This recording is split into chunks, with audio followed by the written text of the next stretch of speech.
Hello dear friends, welcome to my channel.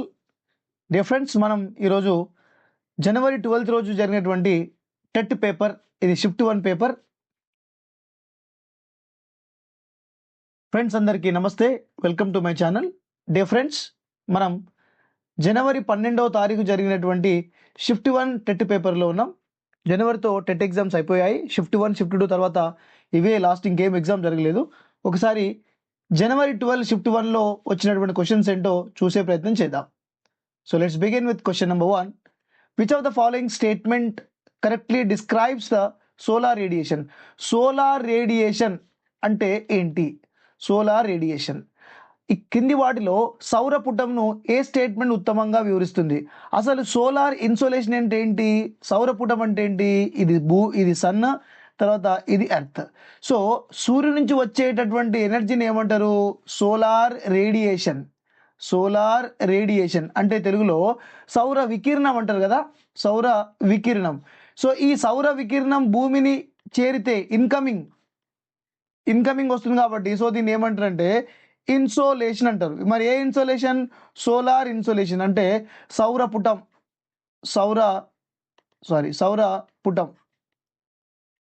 సౌరపుటం అంటే భూమి తీసుకునేది.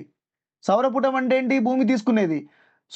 సౌర వికిరణం అంటే ఏంటి? సూర్యుడు ఇచ్చేది. సూర్యుడు వికిరణం ద్వారా ఇస్తే భూమి పుటం ద్వారా తీసుకుంటుంది.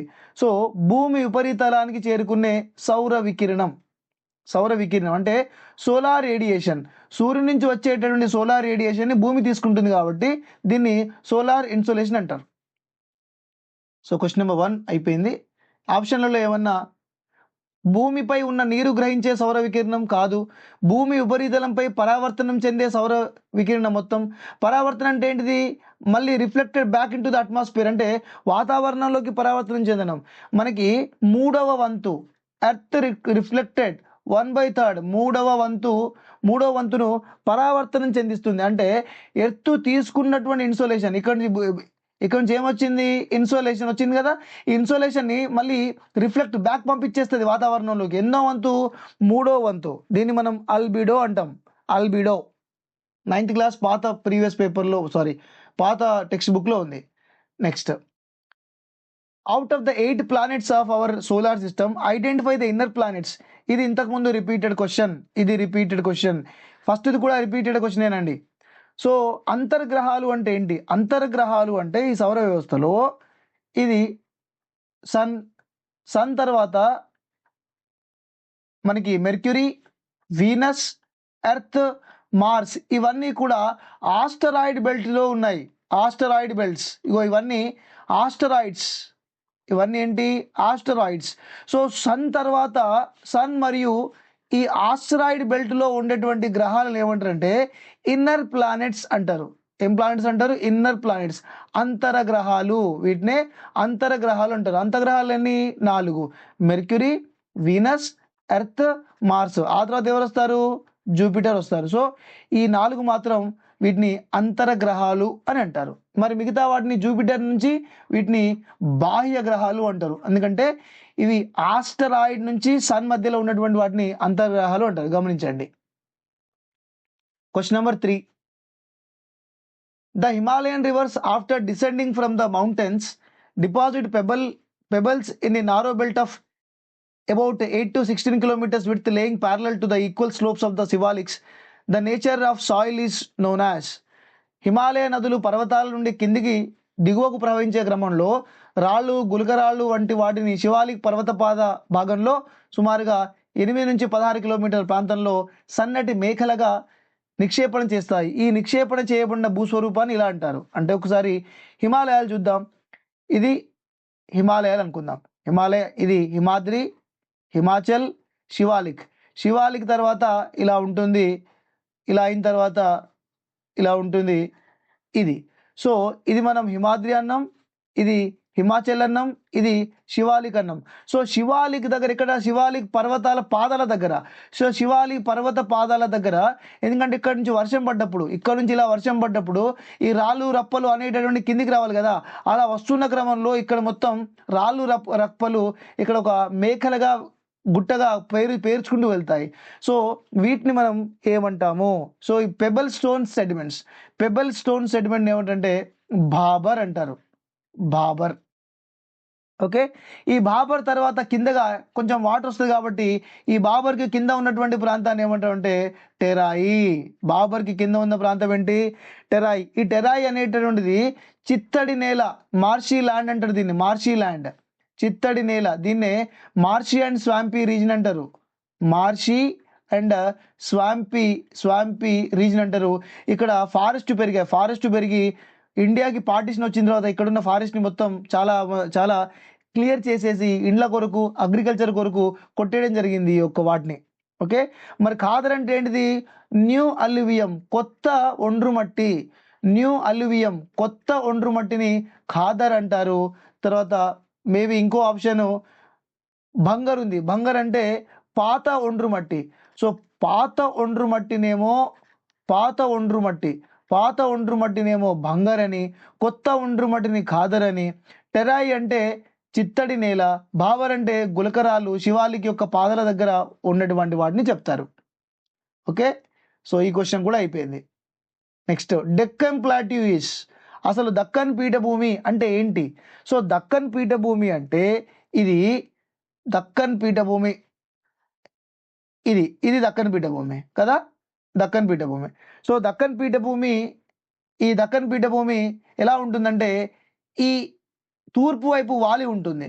సో తూర్పు వైపు వాళ్ళు ఉంటుంది కాబట్టి ఈ గోదావరి, కృష్ణా నదులన్నీ కూడా బంగాళాఖాతంలో కలుస్తాయి.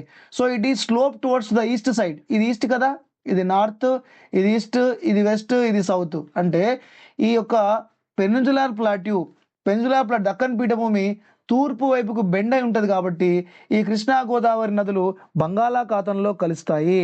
మరి దీని యొక్క స్పెసిఫికేషన్ చూసుకుందాం. Deccan plateau oldest land mass in the world. చాలా పురాతనమైనటువంటి ల్యాండ్ ఇది. చాలా పురాతనమైన ల్యాండ్. ఎక్కడి ల్యాండ్ ఇది? గోండ్వానా నుంచి వచ్చిన ల్యాండ్ ఇది, గోండ్వానా.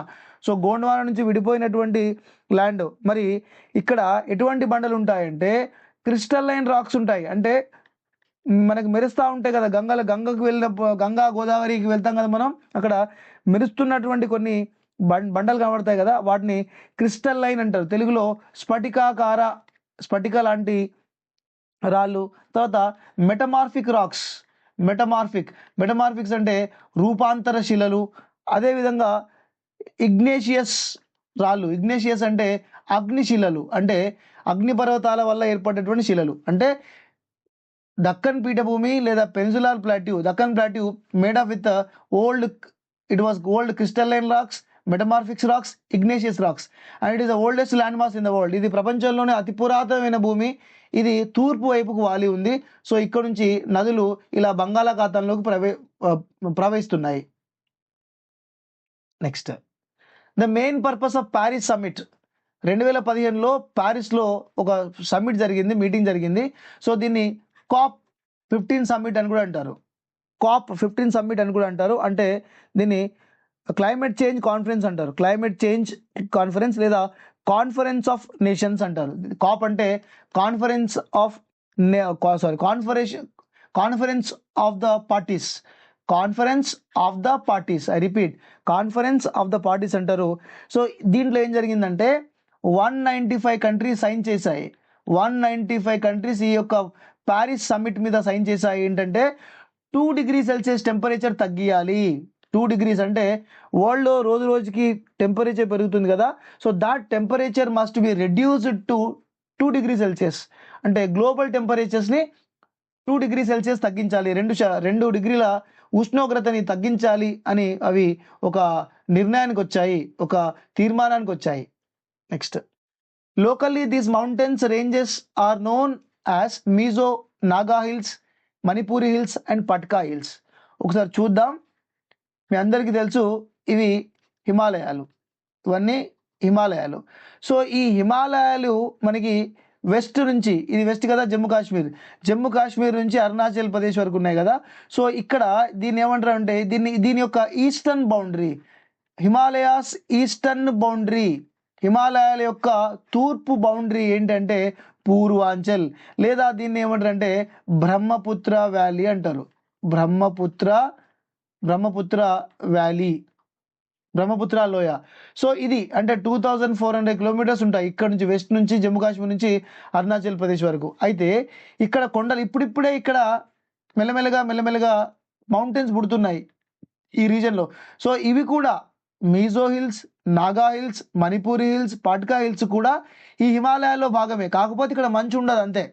ఇప్పుడిప్పుడే ఇక్కడ నుంచి కొండలుగా గుట్టలుగా మారుతున్నాయి ఇవి. సో ఇవి కూడా హిమాలయాల్లో భాగమే. మరి వీటిని ఏమంటారంటే ఇవన్నీ కూడా Mizo hills, Naga hills, Manipur hills and Patkai hills ఇవన్నీ కూడా పూర్వాంచల్లో భాగం. మిజోరాం హిల్స్ ఎక్కడ? మిజోరాం. మిజో హిల్స్ ఎక్కడ? మిజోరాం. నాగా హిల్స్ ఎక్కడ? నాగాలాండ్. మణిపూర్ హిల్స్ ఎక్కడ? మణిపూర్. మరి పాట్కా హిల్స్ ఎక్కడ? అరుణాచల్ ప్రదేశ్. పాట్కా హిల్స్ ఏంటి? అరుణాచల్ ప్రదేశ్. వీటన్నిటినీ కలిపితే పూర్వాంచల్. ఈ అన్నిటినీ కలిపితే పూర్వాంచల్ అంటారు. Naga hills, Mizo hills, Manipur hills. ఇంకోటి మిస్ అయింది, ఖాసీ హిల్స్ అని కూడా ఉంటుంది. ఖాసీ హిల్స్. ఖాసీ హిల్స్ ఎక్కడ? మేఘాలయ. ఖాసీ హిల్స్ ఎక్కడ? మేఘాలయ. ఖాసీ హిల్స్ ఎక్కడ? మేఘాలయ. సో గుర్తుపెట్టుకోండి. Next, in India over 97% of coastal reserves or coal reserves are found in the region. So 97% బొగ్గు నిల్వలు ఏ ప్రాంతంలో ఉన్నాయి అని చెప్తున్నారు. మన ఇండియాలో బొగ్గు నిల్వలు దామోదర్, సోన్, మహానది, గోదావరి నది ప్రాంతంలో ఉన్నాయి. దామోదర్ నది ఎక్కడ? వెస్ట్ బెంగాల్. సోన్ నది ఎక్కడ? బీహార్. మహానది ఎక్కడ? మహానది ఒడిస్సా, ఛత్తీస్గఢ్. గోదావరి ఎక్కడ? మహారాష్ట్ర, తెలంగాణ. సో ఈ ప్రాంతాలు ఉన్నాయి. ఒకసారి చూసుకున్నట్టయితే మనకి ఈ బొగ్గు తీసేటటువంటి కంపెనీలు లేదా ఆర్గనైజేషన్ ఏమంటారు? ఎగ్జాంపుల్గా తెలంగాణలో దీన్ని ఏమంటారు? సింగరేణి అంటారు. సింగరేణి బొగ్గు తీసేటటువంటి సంస్థ. తర్వాత ఛత్తీస్గఢ్, సీజీ అంటే ఛత్తీస్గఢ్లో దీన్ని కోర్బా అంటారు. కోర్బా 9th క్లాస్ మినరల్స్లో మ్యాప్ పాయింటింగ్లో ఇచ్చారు చూడండి. తర్వాత మధ్యప్రదేశ్లో ఏమంటారంటే సింగ్రౌలి అంటారు. మధ్యప్రదేశ్లో సింగ్రౌలి అంటారు. తర్వాత ఒడిస్సాలో ఏమంటారంటే తాల్చేర్ అంటారు. ఒడిస్సాలో దీన్ని తాల్చేర్ అంటారు. మరి తమిళనాడులో ఏమంటారు? దీన్ని నైవేలి అంటారు. తర్వాత జార్ఖండ్లో ఏమంటారంటే ఝరియా అంటారు. జార్ఖండ్లో ఝరియా అంటారు. ఝరియా మరియు బొకారో. అదేవిధంగా వెస్ట్ బెంగాల్లో ఏమంటారంటే రాణిగంజ్. క్వశ్చన్ రావచ్చు, జాగ్రత్తగా చూసుకోండి. 9th క్లాస్ మినరల్స్లో మ్యాప్ పాయింటింగ్లో ఈ ఇన్ఫర్మేషన్ ఉంది చూడండి. Next, it is due to western Ghats is part of Deccan plateau receives very less rainfall. So మనకి వెస్టర్న్ ఘాట్స్ మనకు తెలిసిందే. మరి ఏ భాగం చాలా తక్కువగా వర్షం కురుస్తుందో ఒకసారి చూసే ప్రయత్నం చేద్దాం. ఇది ఇండియా అనుకుందాం. ఇది డెక్కన్ ప్లాట్యూ రీజన్. ఈ డెక్కన్ ప్లాట్యూ రీజన్లో మనకి ఈ ప్లేస్లో వెస్టర్న్ ఘాట్స్ ఉన్నాయి.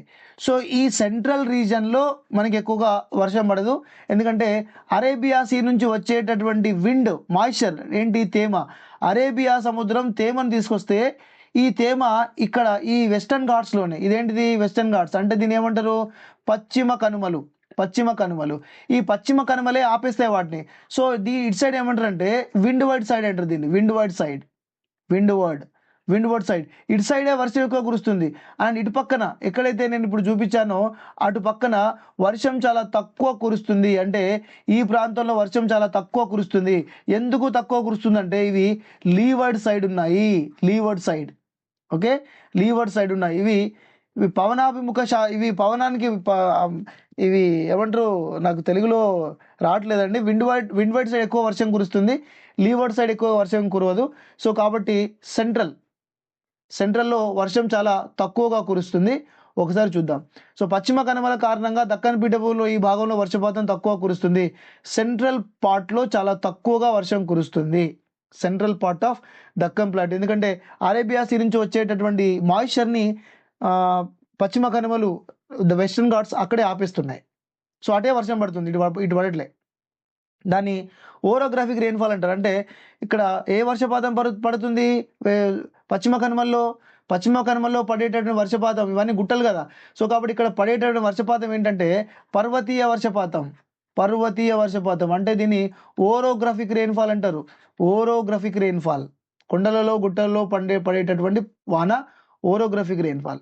Next, the longitudinal valleys lying between mountains are called as duns. Duns ఎక్కడ ఉన్నాయంటే ఇంతకుముందు చెప్పుకున్నట్టు మనం ఇది హిమాద్రి అనుకున్నాం, హిమాచల్ అనుకున్నాం, శివాలయం అనుకున్నాం. సో ఈ మూడిట్లలో కొన్ని కొన్ని చిన్న చిన్న లోయలు ఉంటాయి, ఇక్కడ ఇలా లోయలు ఉంటాయి. So the valleys between Himachal and Shivalik, the valleys between Himachal and Shivalik are called as Doon. వీటిని ఏమంటారంటే డూన్స్ అంటారు. వీటిని ఏమంటారు? డూన్స్. సో ఒకసారి డూన్స్ అంటే ఏంటో చూద్దాం. డూన్స్. సో డూన్లో మళ్ళీ నిమ్న హిమాలయాలు, శివాలిక్ పర్వతాలు. నిమ్న హిమాలయం అంటే ఏంటి? దీన్ని ఏమనొచ్చు? హిమాచల్ కదా. నిమ్న హిమాలయం అంటే ఏంటిది? ఇది హిమాచల్, శివాలిక్. ఈ మధ్య ఉన్నటువంటి వాటిని లోయలని మనం డూన్స్ అంటాం. ఉదాహరణకి డెహ్రాడూన్, కోట్లీడూన్, పాట్లీడూన్ మీకు తెలుసు. డెహ్రాడూన్ అయితే మీకు ఐడియా ఉంటుంది. డెహ్రాడూన్, కోట్లీడూన్ అండ్ పట్లీడూన్ ఇవి కొన్ని ఎగ్జాంపుల్స్. తర్వాత ట్రాపిక్ ఆఫ్ క్యాన్సర్, మనకి ఈక్వేటర్ కూడా ఇచ్చాడు ఇంతకుముందు. ఇప్పుడు ట్రాపిక్ ఆఫ్ క్యాన్సర్ ఇచ్చారు.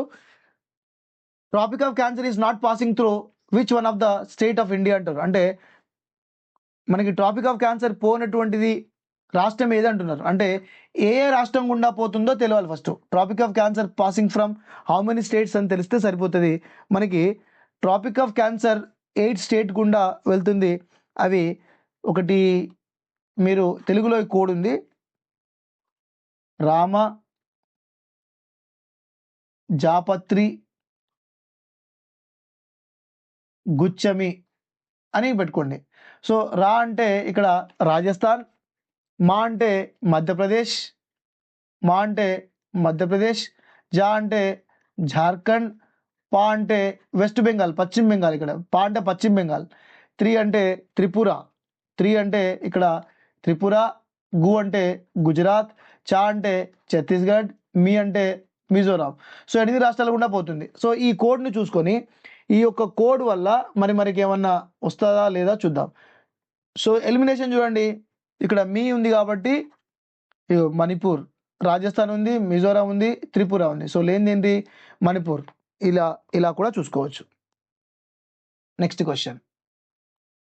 As per the Human Development Report 2021, Asian countries which are categorized under medium human development. So 2021 ఇప్పటికి ఇది 3వ క్వశ్చన్. సో 2021 ఇది అప్డేటెడ్ ఇన్ఫర్మేషన్, ఇది కొంచెం కరెంట్ అఫైర్స్ ఇన్ఫర్మేషన్ లాగా ఉంది. మరి దీని ప్రకారం ఏషియన్ కంట్రీస్లో ది బెస్ట్గా ఉన్న కంట్రీస్ ఏంటంటే మీడియం అంటే మనకు తెలుసు ఇంతకుముందు కేటగిరీస్ ఉంది. ఒకటి ఏంటి? హై గ్రోత్ కంట్రీస్ లేదా హై ఇన్కమ్ కంట్రీస్. ఇంకోటి less developed countries or less developed countries, less growth countries. ఈ మిడిల్లో ఉన్నటువంటి ఏషియన్ కంట్రీస్ ఏంటంటే మిడిల్లో ఉన్నటువంటి వాటిని మనం మిడిల్ ఇన్కమ్ కంట్రీస్ అంటారు. So India, Bangladesh as per the 2021 report ప్రకారం, ఇది కొంచెం కరెంట్ అఫైర్స్ క్వశ్చన్. సో కొంచెం జాగ్రత్త. Next, the oceanic trenches namely Challenger and Puerto Rico are in this ocean respectively. So సముద్ర అగాధాలైన ఛాలెంజర్, ప్యూటారికోలు వరుసగా ఈ సముద్రాల్లో ఉన్నాయి. చాలా ఇంపార్టెంట్ క్వశ్చన్. ఛాలెంజర్ అనేటటువంటిది మనకి దీని యొక్క డెప్త్ ఎంత అంటే 11,022 మీటర్స్. 11,022 metres challenger. దీన్నే మనం మరియానా ట్రెంచ్ అంటాం. అంటే ప్రపంచంలో అత్యంత లోతైన ప్రదేశం ఛాలెంజర్, మరియానా ట్రెంచ్ అంటాం. ఓకే, ఇది ఎక్కడుంది? పసిఫిక్లో ఉంది. ప్యూటారికో ఈ ప్యూటారికో లేదా దీన్ని నేవ్స్ అంటారు. దీని యొక్క డెప్త్ ఎంత అంటే 10,475. ఇది అట్లాంటిక్, 475 మీటర్స్. ఇది అట్లాంటిక్లో ఉంది. ఇవి రెండు కూడా చాలా లోతైనది. ఇంకోటి కూడా ఉంది, జావా. మరి జావా ఎక్కడుంది? ఇండియన్ ఓషన్లో ఉంది, హిందూ మహాసముద్రంలో ఉంది. జావా హిందూ మహాసముద్రం ఉంది. మరి ఇది కూడా చాలా లోతైంది. 7,450 మీటర్స్ లోతు ఉంటుంది. ఇది 7,450 450 మీటర్స్ లోతు ఉంటుంది. సముద్ర అగాధాలు అంటే ట్రెంచెస్, డెప్త్, డీప్ ప్లేసెస్, లోతైన ప్రదేశాలు. నెక్స్ట్, ఈ 1948 the declaration of human right was passed by UN assembly.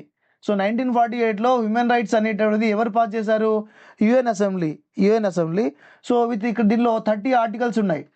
So UN pass చేసినటువంటి, యుఎన్ జనరల్ అసెంబ్లీ పాస్ చేసినటువంటి దానిలో 30 ఆర్టికల్స్ ఉన్నాయి. అండ్ దీని తర్వాత మన ఇండియాలో 1993లో NHRC, national human right commission అనేటటువంటిది స్టార్ట్ అయింది. నెక్స్ట్, భారతదేశం యొక్క భూ సరిహద్దు మరియు అండమాన్ నికోబార్ సరిహద్దు సహా ప్రధాన తీర ప్రాంతం పొడవు. So coastal length of India, సింపుల్గా చెప్పాలంటే coastal length of India. But ఇక్కడ ఏమంటున్నాడు? అండమాన్ నికోబార్ లక్షద్వీప్తో సహా అన్నాడు. సో చూద్దాం ఎలా ఉంటుందంటే, ఇప్పుడు మన ఇండియా, ఇది ఇండియా అనుకోండి. సో ఈ ఇండియాలో ఈ ప్లేస్ అంతా ఇక్కడ దాకా, ఇక్కడ నుంచి మనకి కోస్ట్ లేదు, ఇదంతా భూభాగం, ఇదంతా land boundary. So red colour ఎక్కడైతే ఉందో ఇక్కడ నుంచి ఇక్కడ వరకు మాత్రమే మనకి కోస్టల్ లైన్ ఉంది. సో 9 స్టేట్స్ ఉన్నాయి, కోస్టల్ స్టేట్స్. సో ఇదంతా ఉంటుందంటే, ఇది ఇక్కడ నుంచి ఇక్కడ వరకు ఎంత ఉంటుందంటే 6100 కిలోమీటర్స్. బట్ వాడేం అడుగుతున్నాడు? It include Andaman Nicobar islands అంటున్నాడు. అండమాన్ నికోబార్ లక్షద్వీప్తో సహా. అంటే ఇక్కడ ఉన్నటువంటి ఐలాండ్స్ లెంత్ కూడా మనకు కావాలి అంటున్నాడు. So it includes this all 7516 kilometres. And land boundary అడిగాడు కదా, land boundary. So land boundary ఇక్కడ నుంచి ఇక్కడ వరకు ఇదంతా బౌండరీ ఉంది కదా, ఇదంతా అంటే 15,200 kilometres. So 15,200 kilometres land boundary and 7,516 kilometres ఇది మన కోస్టల్ బౌండరీ, తీరరేఖ పొడవు. సో ఇండియాలో హైయెస్ట్ తీరరేఖ ఎక్కడ ఉంది? గుజరాత్, 1072 ఉంటుంది. గుజరాత్లో ఎక్కువగా తీరరేఖ ఉంటుంది. Coastal line, Gujarat has highest coastal line. Okay, so దీనికైతే ఆన్సర్ వచ్చేసింది. దీని యొక్క భూభాగ సరిహద్దు అడిగాడు అండ్ తీరరేఖ 2 అడిగాడు. భూ సరిహద్దు, తీరరేఖ 2 అడిగాడు. సో జాగ్రత్త, ఇది మనకి పాత టెక్స్ట్ బుక్లో ఉంది లేదా 9th క్లాస్ ఎన్సీఆర్టీలో ఉంది. ప్రజెంట్ 9th క్లాస్ ఎన్సీఆర్టీలో ఉంది. Next, in India these forest are found abundantly in the Himalaya మౌంటైన్స్లో ఉండేటటువంటి ఫారెస్ట్ కానిఫెరస్ ఫారెస్ట్ చాలా చాలా ఇంపార్టెంట్. ప్రతి పేపర్లో క్వశ్చన్ వచ్చింది, ఫారెస్ట్ మీద ప్రతిసారి క్వశ్చన్ వచ్చింది. సో వీటిని మనం ఏమంటాం? టైగా అంటాం. ఇవి ఎక్కడ ఉంటాయి? 50 డిగ్రీ టు 70 డిగ్రీ లాటిట్యూడ్స్ మధ్య ఉంటాయి. 50 డిగ్రీ టు 70 డిగ్రీ లాటిట్యూడ్ ఉంటాయి. ఇక్కడ పెరిగేటటువంటి చెట్టు సాఫ్ట్ వుడ్ అంటే మెత్తటి కలపనిచ్చేటటువంటి చెట్టు. ఏ చెట్టు ఉంటాయి ఇక్కడ? చిరు చెట్టు, పైన్ చెట్టు, అదేవిధంగా ఇంకొక ఫేమస్ ట్రీ ఉంటుంది సెడార్ చెట్టు. ఇక్కడ పెరిగేటటువంటి చెట్లు. సో ఇక్కడ పెరిగేటటువంటి చెట్లతోని పేపర్ తయారీ, తర్వాత అగ్గిపెట్టెల తయారీ, అగ్గిపుల్లలు, అగ్గిపెట్టెలు, తర్వాత ప్యాకింగ్ తయారీ ఉంటుంది, ప్యాకింగ్ పెట్టెల తయారీ ఉంటుంది. ఓకే, ఇక్కడ ధ్రువపు ఎలుగుబంటి, silver fox, mink, polar bear ఉంటాయి. ఇక్కడ ఏమేమి ఉంటాయట? Silver fox, mink and polar bear ఉంటాయి. తర్వాత ట్రాపికల్ డిసిడ్యూస్ ఫారెస్ట్, ఇది మన ఇండియాలో ఉండే ఫారెస్ట్. వీటినే ఋతుపవన అడవులు అంటారు. ఇండియా మరియు ఆస్ట్రేలియాలో ఉంటాయి. ఇండియా మరియు నార్త్ ఆస్ట్రేలియాలో ఉంటాయి. ఇవి చాలా చాలా ఇంపార్టెంట్. తర్వాత మనకి మెడిటేరియన్ ఫారెస్ట్ అంటారు. ఇక్కడ ఎక్కువగా సిట్రస్ జాతికి చెందినటువంటి ఫ్రూట్స్ అంటే ద్రాక్ష పండ్లు, అంజూర పండ్లు ఇవి ఎక్కువగా ఉంటాయి. ఇక్కడ మోస్ట్లీ ఇవి యూరప్, ఆఫ్రికా, ఏషియాలో ఈ పెరుగుతుంది. మరి ఇక్కడ శీతాకాలంలో వానలు పడతాయి. ఇక్కడ శీతాకాలంలో వానలు, మన ఇండియాలో ఎండాకాలంలో వానలు, శీతాకాలంలో రెయిన్ పడుతుంది. ఎండలు చాలా తీవ్రంగా ఉంటాయి. మెడిటేరియన్ వెజిటేషన్లోనే మనకి ఎలా ఉంటుందంటే చెట్లకి మందపాటి బెరడు, మైనపు పూతలాగా ఉంటుంది అనమాట. మందపాటి బెరడు, మైనపు పూతలాగా ఉంటుంది. ఇక్కడ యానిమల్స్ లేవు, నో యానిమల్స్, ఇక్కడ పెద్దగా చెప్పుకోదగ్గ యానిమల్స్ లేవు. టెంపరేట్ డిసిడ్యూస్ ఫారెస్ట్, ఇవి పశ్చిమ యూరోప్లో ఉంటాయి. వెస్ట్ యూరోప్లో ఉంటాయి. ఇక్కడ పెరిగే చెట్టు ఓక్, యాష్, బీచ్ మరియు బీచ్ మరియు బిర్చి చెట్లు ఉంటాయి. ఇంతకుముందు పాత క్వశ్చన్ పేపర్లో ఎక్స్ప్లెయిన్ చేసిన, కావాలంటే చూసుకోండి. చాలా ఇంపార్టెంట్ క్వశ్చన్, ప్రతి పేపర్లో వచ్చింది, ప్రతి పేపర్లో ఫారెస్ట్ క్వశ్చన్ వచ్చింది. Next, this tax is levied on the production of goods sales of services. So sales అన్నాడు కాబట్టి goods and service tax, goods and service tax మీ అందరికీ తెలుసు. మనం ఇంతకుముందు ఇది కూడా ఒక 4-5 పేపర్లో వచ్చింది. మనకి 2 రకాల ట్యాక్సెస్ ఉంటాయి, ఒకటి డైరెక్ట్ ట్యాక్సెస్, ఇంకోటి indirect taxes. Direct taxes, indirect taxes. ఒకసారి డైరెక్ట్ ట్యాక్సెస్ ఏంటి, ఇండైరెక్ట్ ట్యాక్సెస్ ఏంటి చూద్దాం. డైరెక్ట్ ట్యాక్సెస్ అంటే మనకు కోడ్ ఉంది, VPROCO.IN. తర్వాత ఇండైరెక్ట్ ట్యాక్స్ అంటే ఎక్స్క్యూజ్ మీ. వి అంటే వెల్త్ ట్యాక్స్, దీని ఏమంటారు, వెల్త్ ట్యాక్స్. ప్రో అంటే ప్రాపర్టీ ట్యాక్స్. కో అంటే కార్పొరేట్ ట్యాక్స్. ఇన్ అంటే ఇన్కమ్ ట్యాక్స్. సో ఇవి డైరెక్ట్ ట్యాక్స్. ఇండైరెక్ట్ ట్యాక్సెస్ ఏంటి, ఎక్సైజ్ ట్యాక్స్. ఎక్స్ అంటే ఏంటంటే ఎక్సైజ్ ట్యాక్స్. సియు అంటే కస్టమ్ ట్యాక్స్.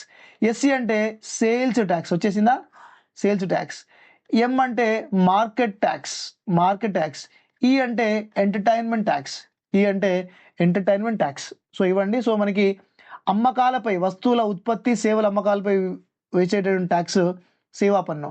ఇది కస్టమ్స్ డ్యూటీ, ఇక్కడ చెప్పుకున్నాం. ఇండైరెక్ట్ ట్యాక్స్, ఇక్కడ చెప్పుకున్నాం custom tax. And corporate tax, direct tax, corporate, customs. Octroi పన్ను అంటే సిటీలోకి ఏదైనా గూడ్స్ ఎంటర్ అయితే కట్టే ట్యాక్స్. సిటీలోకి ఏదైనా గూడ్స్ ఎంటర్ అయితే ఆ సిటీ స్టార్టింగ్లోనే ట్యాక్స్ వసూలు చేస్తారు. సో దాన్ని ఆక్ట్రాయ్ పన్ను అంటారు. సో ఇదండి, నెక్స్ట్ సెషన్లో మళ్ళీ కలుద్దాం. So thank you, I wish you all the best.